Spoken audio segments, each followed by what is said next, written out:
Hey guys, good morning. कैसे हैं आप सभी? I hope you are well. तो स्टूडेंट्स, करंट अफेयर की सीरीज में आज हम पढ़ेंगे 11th अप्रैल करंट अफेयर। चलिए स्टार्ट करते हैं अपनी इस वीडियो को। Now come to first current affair. World homeopathy day. Student, world homeopathy day हम कब सेलिब्रेट करते हैं? 10th अप्रैल को। स्टूडेंट, 10th अप्रैल को हम अपना वर्ल्ड होम्योपैथी डे सेलिब्रेट करते हैं। स्टूडेंट, जो हमारे होम्योपैथी के फाउंडर थे डॉक्टर सैमुअल हैननमैन, उनकी बर्थ एनिवर्सरी के तौर पर हम 10th अप्रैल को वर्ल्ड होम्योपैथी डे सेलिब्रेट करते हैं। स्टूडेंट, डॉक्टर सैमुअल हैनमन थे, उन्होंने फाउंड किया था होम्योपैथी को। ओके स्टूडेंट्स, तो स्टूडेंट्स, वर्ल्ड होम्योपैथी डे 2024 की थीम क्या है? Homeo Parivar, one health one families की थीम है। Okay, now come to second. Kanyadaan non essential in Hindu marriage.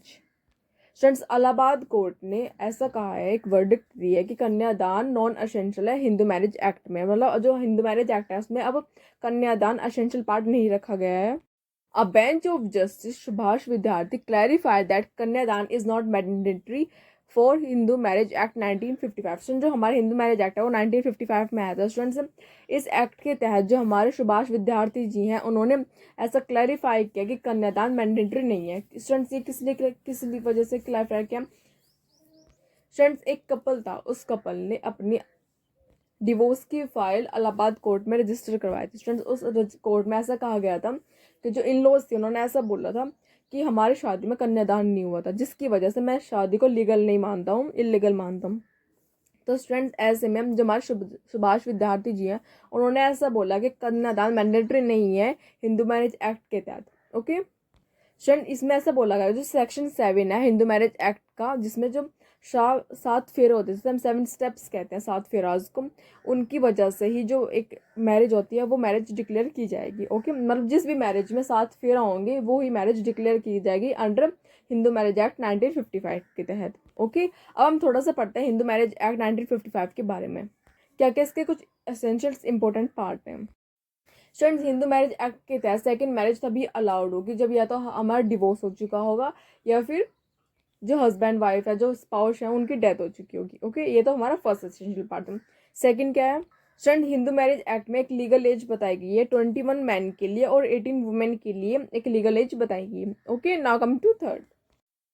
संगीत Natak academy to organize Shakti festival of music and dance at 7 different Shaktipeeth in the country. Students, हमारे country में जितने भी different शक्तिपीठ हैं उनमें से जो 7 हैं उनमें संगीत नाटक अकेडमी ने ऑर्गेनाइज किया है शक्ति फेस्टिवल को, म्यूजिक और डांस का एक फेस्टिवल ऑर्गेनाइज किया है। ये 9 से लेकर 17 अप्रैल, मतलब नवरात्रि के टाइम पीरियड में ये चलेगा। स्टूडेंट्स, हमारे इंडिया में टोटल 51 शक्तिपीठ है। इन 51 में से 7 पे ये ऑर्गेनाइज किया जाएगा। स्टूडेंट, शक्तिपीठ कैसे बने थे इसके बारे में आपको ज़्यादातर पता तो होगा। स्टूडेंट, जब शिव जी और सती की कहानी थी उससे रिलेटेड ये शक्तिपीठ थे। स्टूडेंट, जब सती जी ने अपने आप को आग में जला लिया था, उसके बाद शिव जी अपने उन्हें गोद में उठाकर पूरे पृथ्वी पे भ्रमण कर रहे थे, मतलब एक तरीके से गुस्से में भ्रमण कर रहे थे। तो स्टूडेंट, उस समय जो हमारे विष्णु जी थे उन्होंने सुदर्शन चक्र से उनके सती जी के पीसेस कट किए थे और वे 51 जगह पर आकर वे पीस गिरे थे, जिसकी वजह से शक्तिपीठ का फॉर्मेशन हुआ था। ओके, संजय शक्ति फेस्टिवल ये कामाख्या टेम्पल गुवाहाटी से स्टार्ट होकर ये खत्म कहाँ होगा? शक्तिपीठ माँ हरिषद्दी टेम्पल तक जाके ये खत्म होगा। Okay, now come to fourth.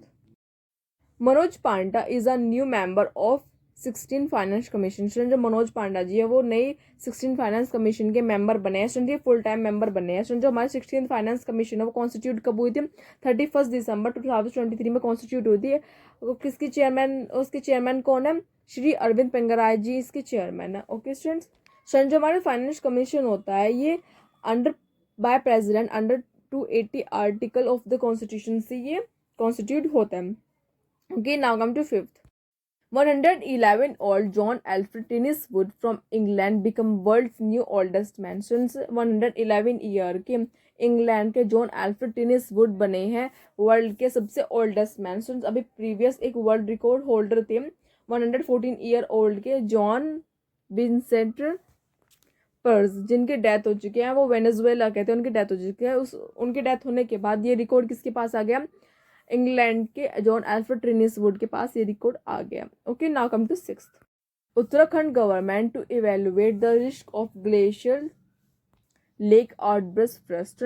Uttarakhand government ने एक कमेटी का फॉर्मेशन, 2 कमेटी का फॉर्मेशन किया है। स्टूडेंट इन कमेटी का क्या काम है? स्टूडेंट जो ग्लेशियर्स होते हैं, ग्लेशियर्स टूट कर किसी भी अर्थ के पार्ट पे गिर जाते हैं तो स्टूडेंट वहाँ पे क्रस्ट की आउटब्रस्ट टाइप का फॉर्मेशन हो जाता है। स्टूडेंट्स जब भी ग्लेशियर्स पिघलते हैं तो उसमें आके लेक का फॉर्मेशन होता चला जाता है, जिसकी वजह से वो लेक जब भर जाते हैं तो नीचे के साइड जो प्लेन एरियाज होता है वहाँ पे फ्लड आ जाता है। तो स्टूडेंट इसे देखते हुए जो उत्तराखंड गवर्नमेंट ने उन्हें कमेटी का फॉर्मेशन किया है the risk of glaciers lake outburst flood के लिए, उन्हें इवेलुएट करने के लिए। स्टूडेंट जो ग्लेशियर से वाटर का डिस्चार्ज होता है जिसकी वजह से डिजास्टर फॉर्मेशन हो जाता है, तो स्टूडेंट उसके तहत हमारी गवर्नमेंट, उत्तराखंड गवर्नमेंट, हमारी गवर्नमेंट ने इसका इवेलुएट करने के लिए कमिटीज़ का फॉर्मेशन किया। स्टूडेंट्स NDMA ने आइडेंटिफाई किया है कि 188 हिमालयन ग्लेशियर्स हैं जो डेंजर पे है, उनका ओवर फ्लोइंग हो रहा है, जिसमें से 13 तो उत्तराखंड में लोकेट करते हैं। ओके स्टूडेंट, अब हम देखते हैं इनका रीज़न क्या है कि जो ग्लेशियर्स होते हैं वो ओवरफ्लो हो जाते हैं, आउटबर्स्ट फ्लड आने का रीज़न क्या है?